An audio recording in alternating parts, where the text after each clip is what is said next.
મન વિશે થોડું સાથે બેસીને વિચારીએ. ત્યારે તુલસીદાસજી મનને દર્પણ કહે છે, મનને હૃદય કહે છે, હૃદયને દર્પણ કહે છે. આ માનસ દર્પણ છે, કોઈનો ચહેરો દર્પણ છે. ગઈકાલના સૂત્રો. રામાયણમાં એક દર્પણ એ કાલે રહી ગયું. એક દર્પણ છે હાથ કંકણ દર્પણ. આપણે ત્યાં હાથ આરસી દર્પણ એવું શ્રૃંગાર રસમાં વર્ણન પણ કે ઘણી વખત બહેનો બેટીઓને શ્રૃંગારમાં એનું કંકણ પોતાનો મર્યાદા હોય તો કંકણમાં એનું પ્રતિબિંબ જોવાનો જે વિચાર આવે છે એ હાથ કંકણ આરસી આપણે ત્યાં શ્રૃંગારમાં પણ આવ્યું છે. માનસમાં એનો સંદર્ભ છે કે જાનકીજી પોતાના કંકણમાં ભગવાન રામની મૂર્તિનું દર્શન કરે છે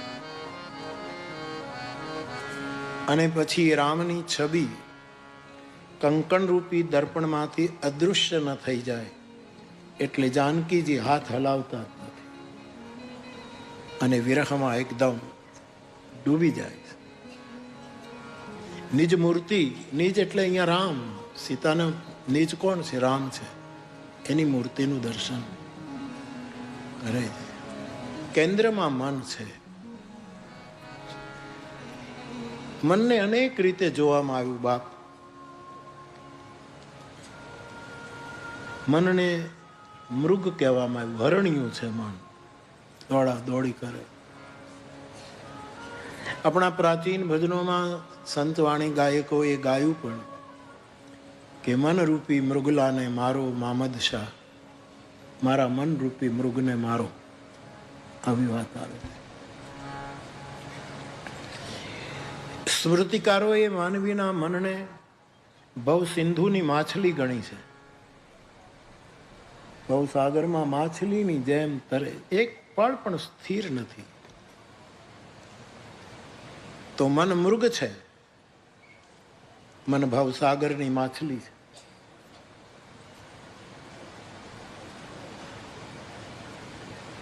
મન વિશે એક ત્રીજો અભિપ્રાય મનીષીઓએ જે આપ્યો છે તે મન મરકટ છે, કૂદાકૂદ કરે છે. આપણા બધાના અનુભવ. મન મરકટ છે.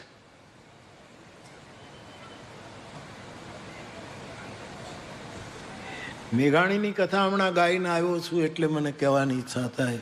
મન મયુર છે, મન મોર બની થનગાટ કરે. મન મયુર છે. મન મદમસ્ત મતંગ કે સમાન મદીલું પણ છે. જેમ હાથીને મદ પીવડાવો અને હાથી ગાંડો તૂર થાય એમ ઘણાનું મન ગાંડું તૂર થાય. એવું એક મન રામાયણમાં છે દશરથ, એનું રાવણ, જેનું મન ગાંડું તૂર થયું છે. અત્યારે વર્તમાનમાં એક માણસનું મન ગાંડું તૂર થયું છે જે અમેરિકામાં રહે છે. મનનો અનેક રૂપ છે.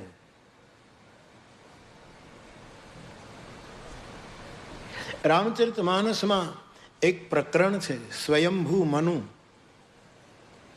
મહારાજ મનુ, જે બ્રહ્માના માનસ પુત્ર ગણાય છે અને આખી મનુષ્ય સૃષ્ટિના આદિ બાપ ગણાય છે.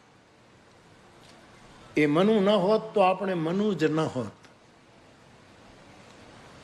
અને જેમણે એક બહુ જ બૃહદ ગ્રંથ આપણને આપ્યો સ્વયંભૂ મનુએ, જેનું નામ મનુસ્મૃતિ છે. એના ઘણા વિચારો આજનું જગત સ્વીકારતું નથી, વિરોધ પણ કરે છે. પણ કોઈ પણ સ્મૃતિ દેશકાળ અને પાત્રને જોઈને અપાયેલી હોય છે. આજે ઘણા લોકો વિવેક બુદ્ધિ છોડીને જ્યારે આલોચનાના રૂપે સ્મૃતિકારને જોવે છે ત્યારે દયા આવે. બે ચાર વસ્તુ પકડીને લોકો આલોચના કરે અને લોકોને સનાતન ધર્મીઓને ગાળો દેવાય છે કે આ લોકો તો મનુવાદી છે, મનુવાદી, આવો આક્ષેપ થાય. પણ મનુને સમજવા જેવા છે. આપણું મૂળ પુરુષ છે મનુ. એના લગ્ન થાય છે શત્રુપાની સાથે. મારી કથાએ તમને ઘણી વખત કહ્યું કે મનુ એ મન છે અને શત્રુપા એ બુદ્ધિ છે. અનેક રૂપ ધારણ કરે છે. આપણી બુદ્ધિ ક્યારેક વ્યભિચારીણી, ક્યારેક અવ્યભિચારીણી, આ બુદ્ધિની સ્થિતિ છે. એ શત્રુપા છે. પણ આદિકાળથી પુરુષ હંમેશા નારીને આધીન છે. પુરુષ પ્રકૃતિને આધીન છે. ચૈતન્ય જડને આધીન છે. હું તો જીવતો માણસ છું ને, પણ મારે જડનો આશ્રય કરવો પડે. આ પાઠ છે એ જડ છે, આનો આશ્રય લઈને મારે બેસવું પડે. તમે ચેતનાથી ભરપૂર છો, પણ જ્યાં બેઠા છો ત્યાં કોઈને કોઈ જડનો આશ્રય કરવો પડે. તો શત્રુપા એ બુદ્ધિ છે, અને એ બુદ્ધિનો આશ્રય કરીને મન અનેક રૂપે મને તમને ભ્રમિત કરે. ક્યારેક મરકટ, ક્યારેક માછલી, ક્યારેક મૃગ, ક્યારેક મદોન્મત્ત હાથી.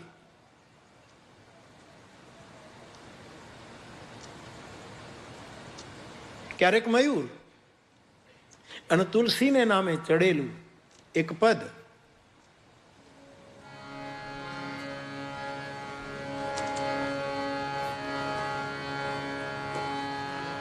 જેમાં તુલસીના નામે ચડેલું પદ છે. કોણે લખ્યું ખબર નથી, પણ તુલસી મગન ભયો રામ ગુણ ગાય.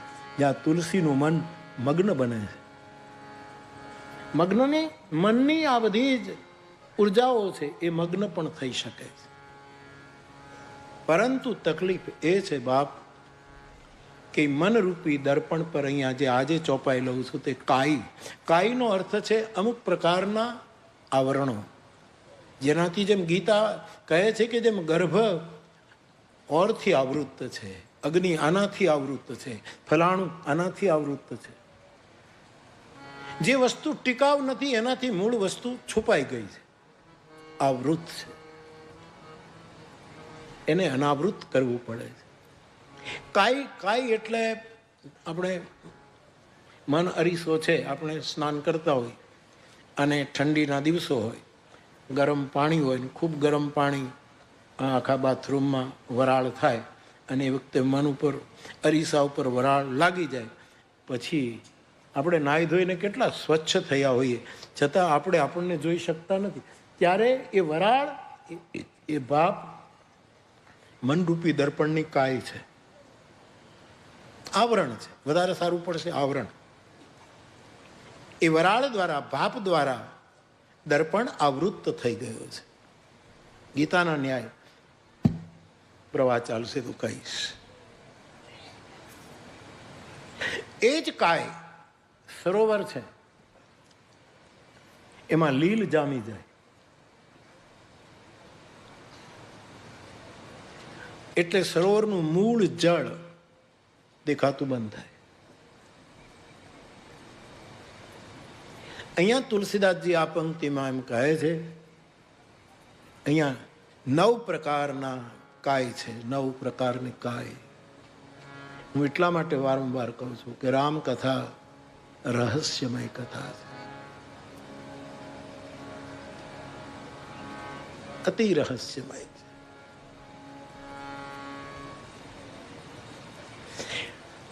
મનના દર્પણ ઉપર જે કાય લાગી ગઈ છે, જે એક દર્પણ આવૃત થઈ ગયો છે, એના પહેલા 4 કારણો અડધી પંક્તિમાં આપ્યા.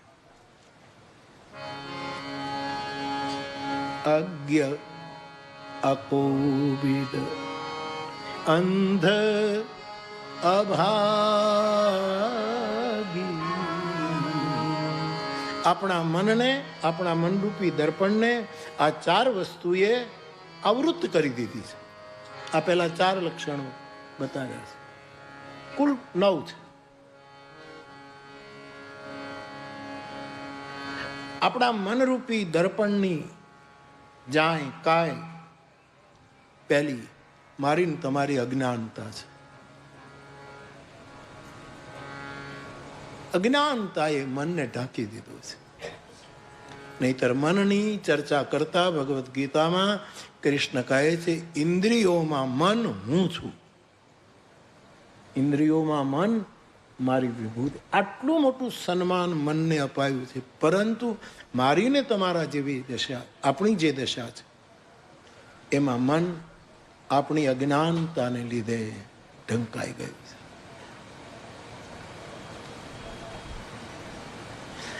હું વિચાર્યા કરું કે રામકથા કોને પ્રસન્ન ન કરે, છતાં અમુક લોકો કેમ પ્રસન્ન નથી થતા? કારણ એનું મન રામકથાની અજ્ઞાનતાથી આવૃત્ત થઈ ગયું છે.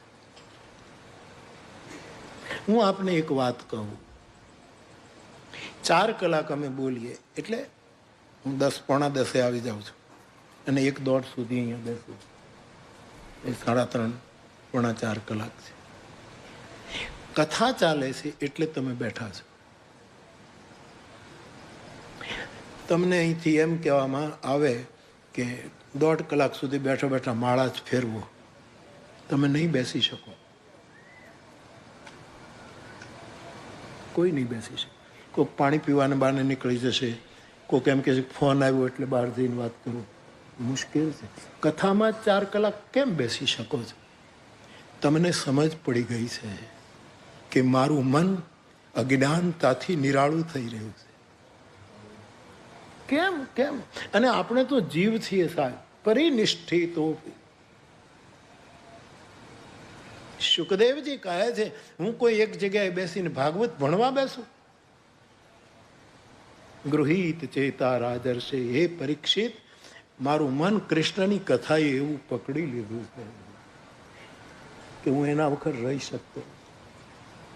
મોરારી બાપુ તો ન રહી શકે, પણ મોરારી બાપુના શ્રોતાઓ ક્યાં રહી શકે? તમે પ્રયોગ કરો 1 કલાક આમને બેસવા. અહીંયા મન અનાવૃત થાય છે. ઘણા લોકો કહે કથામાં શું છે, એની એ કથા, એની એ કથા, એની. મેં કાલે હું સ્પર્શ કરતો તો આજે પણ 1-2 ચિઠ્ઠી એવી આવી કે આટલા બધા લોકો એની એ કથા સાંભળે. ક્યાં સુધી? આ જ્ઞાનતા તથા કથિત પૃચ્છકના મનના દર્પણનું આવરણ છે. એને સમજવાનું સિદ્ધ થયેલી વસ્તુ છે. મારા ભાઈ બહેનો, ગામડાના બધા આપણે, તમે એક ટાંકી છે તમારા ઘરના ઉપર, પાણીની ટેન્ક છે, એમાં તમે પાણી ભરો, ભર્યા જ કરો ને ટાંકી ફૂલ થાય પછી ઉભરાઈ જાય. બરાબર છે? દરિયામાં આટલી બધી નદીઓ નિરંતર જાય છે, દરિયો ઉભરાતો કેમ નથી? કથામાં જેના કાન દરિયા જેવા થઈ ગયા છે એને ગમે તેટલી કથા સાંભળે એને ધરપત થતી જ નથી. તમે ટેન્ક નથી, તમે સમુદ્ર છો. ટેન્ક છલકી જશે. કથામાં શું છે? એ ટેન્ક જેવા વાતો કરે. સમુદ્ર દિલ વાતો ન કરી, કારણ કે જિનકે શ્રવણ સમુદ્ર સમાના કથા તુમારી સુભગ સરીનાના બરગી નિરંતર હોગી ન પૂરે. વાલ્મીકીજી કહે છે, માનસના વાલ્મીકી. શું કામ કથા?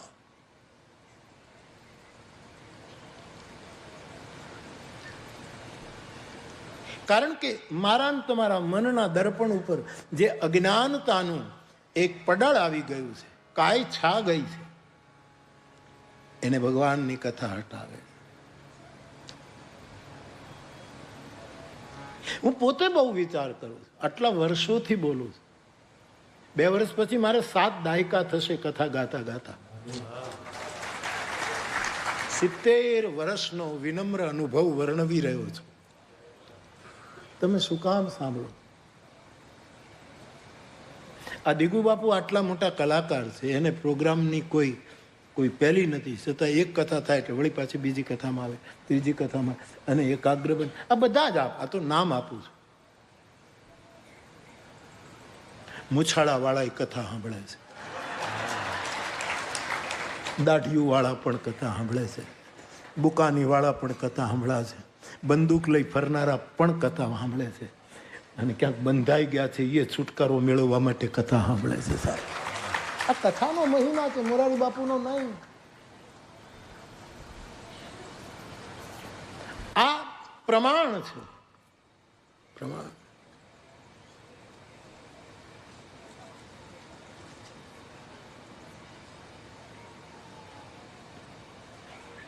તો આજે જ કોઈએ પૂછ્યું છે કે બાપુ કાલે તમે કહેતા હતા, ઠીક છે અમે સાંભળ્યું, પણ જે કે આમાં શું લોકો શું લઈને જશે?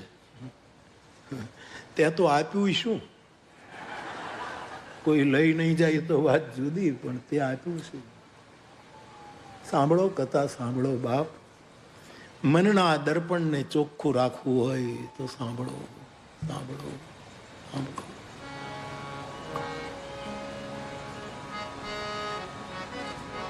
આ હું કથા ગાઉં છું ને તમે સાંભળો.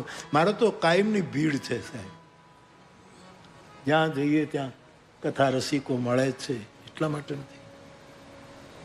તમે એક પ્રવચન 1 કલાકનું એક વિષય ઉપર કરો, 4 કલાક એ જ વિષય ઉપર પ્રવચન કરી દેખાડો મને. એક પણ શ્રોતા ઉભો રહે મને કહેજો.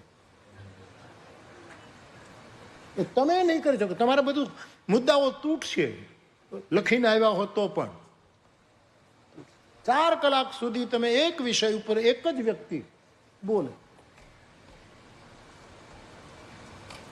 મોરારી બાપુ કરી શકે છે એનો અર્થ મોરારી બાપુ રામ ગુણગાન ગાય છે એટલે આ થાય. હું અહીંયા 1.5 કલાકનું પ્રવચન લઈને બેસું તો પછી લાંબુ ન ચાલે.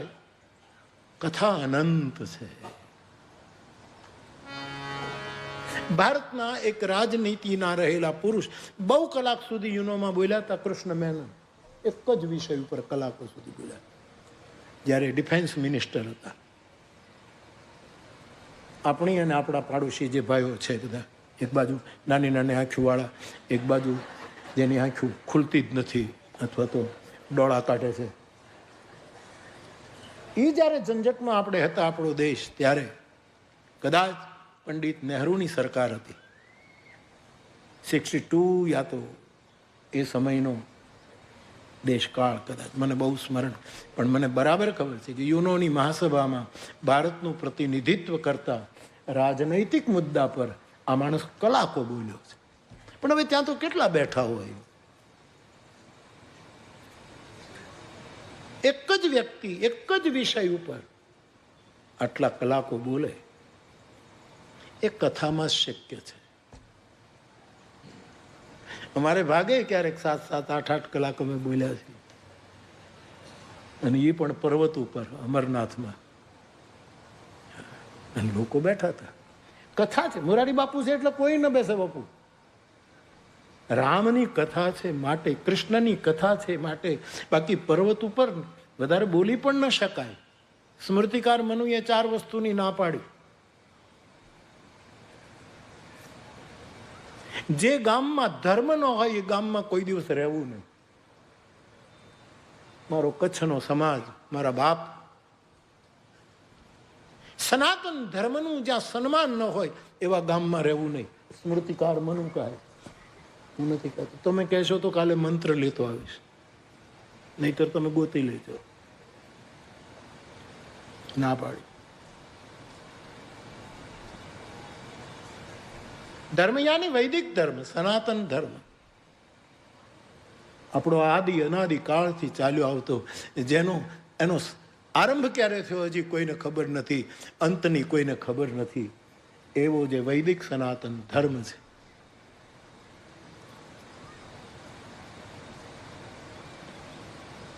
મનુએ વર્ણવેલા 10 લક્ષણ વાળો જે ગામમાં ધર્મ ન હોય એ ગામમાં સમજદાર માણસે રહેવું નહીં, નીકળી નોકરી કરતો હોય એને બદલી માંગી લેવી, ટ્રાન્સફર માંગી લેવી, તમને ક્યાંક બીજે લઈ જાઓ.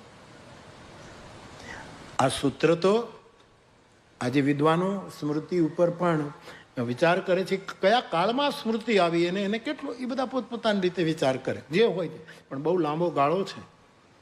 આજકાલની સ્મૃતિ નથી આ. અને કેટલું પ્રેક્ટિકલ.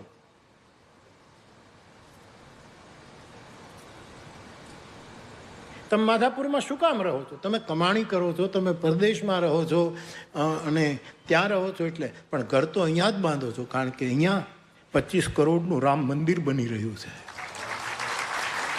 સનાતન ધર્મની ધજા ફરકવાની. ત્યાં મહાદેવનું સુંદર મંદિર છે. જ્યાં ધર્મ હોય ત્યાં રહેવું, એવું મનું કહે.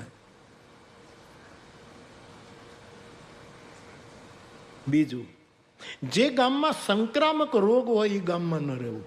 મન સંક્રામક રોગ હોય, ક્યારે કોને ચોંટી જાય રોગ, આખું ગામ ઘેરાઈ ગયું હોય સંક્રામક રોગથી, ચેપી રોગથી. મહારાજ મનુએ આપણા કલ્યાણનો વિચાર કરીને કહ્યું એ ગામમાં રહેવું. ત્રીજું સૂત્ર, યાત્રા કોઈ દિવસ એકલાએ ન કરવી. બોલો શું પ્રેક્ટિકલ સૂત્ર. એકલાએ નહીં. હા, રહેવું એકાંતમાં, પણ યાત્રામાં એક કરતા બે ભલા. એક કરતા. આપણો જૈન સમાજ છે સાહેબ, એ તમે એકલો જૈન સાધુ નહીં હોય, 2-4 એની સાથે હોય. બૌદ્ધો નીકળે તો આખો સંઘ નીકળે. ઘણા ઘણા વિચારધારામાં આ વસ્તુ સચવાણી.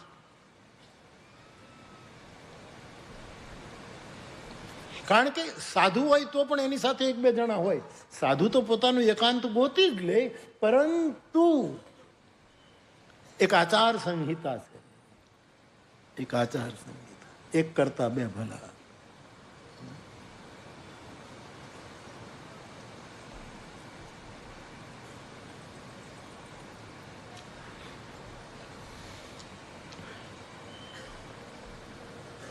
તો જે ગામમાં ધર્મ નથી, ધર્મની નિંદા છે, ધર્મનું ખંડન છે, ધર્મને નિમ્ન બતાવવાની કોશિશ થાય, એવા ગામમાં રહેવું નહીં. જે ગામમાં સંક્રામક રોગ હોય ત્યાં રહેવું નહીં. એકલા કોઈ દિવસ યાત્રા ન કરવી. અને ચોથું સૂત્ર છે, પર્વત ઉપર બહુ રોકાવું નહીં. અમે જ્યારે જ્યારે પર્વત ઉપર કથા કરવા ગયા, 9 દિવસ રોકાણ, કાયમ ન રોકાવાય સાહેબ. એટલે એવી શિખર ઉપર પણ કથા કરી. રામની કથા હતી એટલે 7 કલાક ચાલી. કારણ કે કેન્દ્રમાં રામ ગુણગાન છે. રામ એ મારા ને તમારા મનરૂપી અરીસાને અનાવૃત કરે છે. જેને રામકથાનું મર્મ નથી સમજાયું એ ટીકા કરે. હું તમને માધાપુર અને આખી આ કચ્છની જનતા અહીંયા મારી સામે આ 3 દિવસથી આ રીતે બેઠી છે, હું તમને એમ કહું કે તમે જેટલા જગતના સદગુણ હોય એટલા લખીને મને એક લિસ્ટ આપો. હું તમને ગુરુ કૃપાથી વચન એ બધા ગુણો રામમાં ન દેખાડું તો બાવો નહીં. હું શું કામ રામને ગાઉં છું? તમારે જેટલા જગતભરના સદગુણો, સારા શીલો, સારા વ્રતો ઓલરેડી વાલ્મીકી રામાયણમાં નારદજીએ કયા જ છે,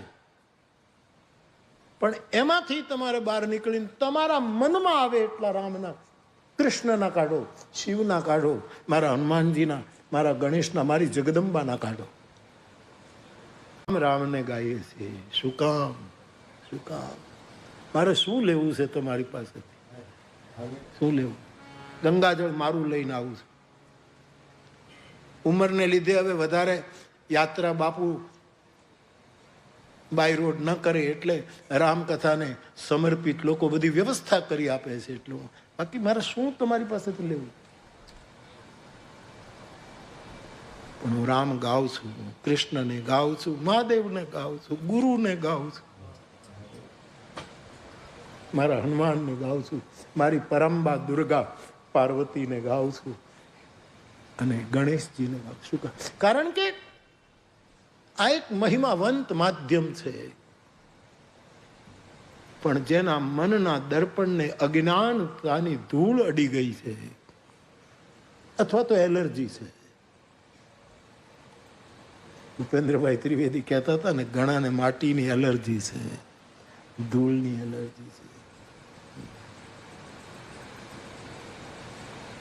આ એક જાય, આ એક કાય આવી છે. હનુમાનજી શું કામ આ ધરતી પર આજ પણ છે? કારણ કે કથા છે એટલા માટે. ઇતર ના હોય. તો બાપ એક તો મનના દર્પણને આવૃત કરી બેઠી છે, મારી તમારી મૂઢતા, અજ્ઞાનતા. અને વધારેમાં વધારે ખતરનાક અજ્ઞાનતા આપણે જે જાણતા જ નથી એ તો ક્ષણ, પણ જાણવા છતાંય અમે ન માનીએ એ મોટા મોટી મનના દર્પણને વરાળ લાગી ગઈ છે સાહેબ, વરાળ લાગી ગઈ. અને આખો બાથરૂમ એટલો ગરમ કરી નાખ્યો છે, આખી કાયા એટલી ગરમ કરી નાખી, એમાં વરાળું જ નીકળે છે. દેશ દ્વેષની, નિંદાની, ઈર્ષાની આખી વરાળો જ નીકળે. એમાં મન બિચારું આવૃત થયું છે.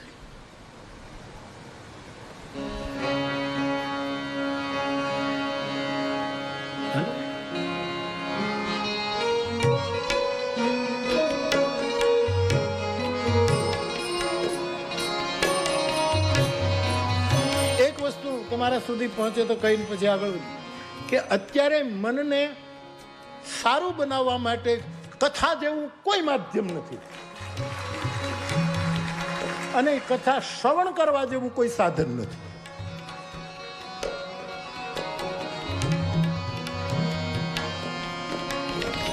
તુલસી કહે છે મંગલ કરની કલિમલ હરની, તુલસી કથા રઘુનાથ કી. અજ્ઞા કો વિદ અંધ અભાવી, અજ્ઞા કો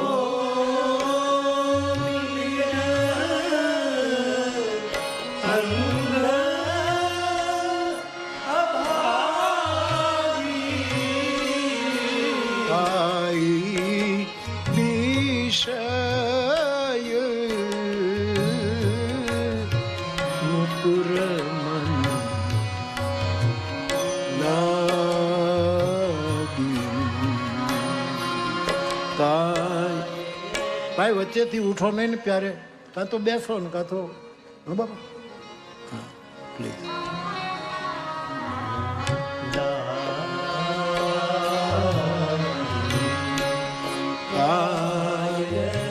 હું 2 મિનિટ ધૂન બોલાવું, જેને ઉઠવું એ ઉઠી જાય. મારી ધારા તૂટશે ને તો હું પછી મને આનંદ નહીં આવે તો તમને નહીં આનંદ આવે. અને અડધા કલાકમાં પતાવું નથી, 4 કલાક બોલવાનું છે સાહેબ. એટલા માટે વિનય છે. 2 મિનિટ કીર્તન કરીએ.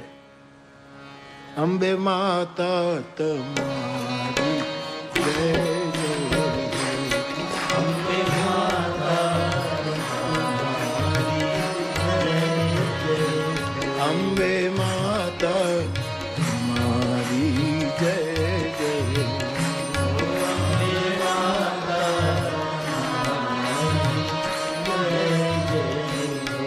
માતુ ભવાની તમારી જય જય હો, ભવાની તમારી જય જય હો, મા ભવાની તમારી જય જય હો, ભવાની તમારી જય જય હો, નવ દુર્ગા તમારી જય જય હો, નવ દુર્ગા તમારી જય જય હો, નવ દુર્ગા તમારી જય જય હો, નવ દુર્ગા તમારી જય જય હો, આશાપુરા તમારી જય જય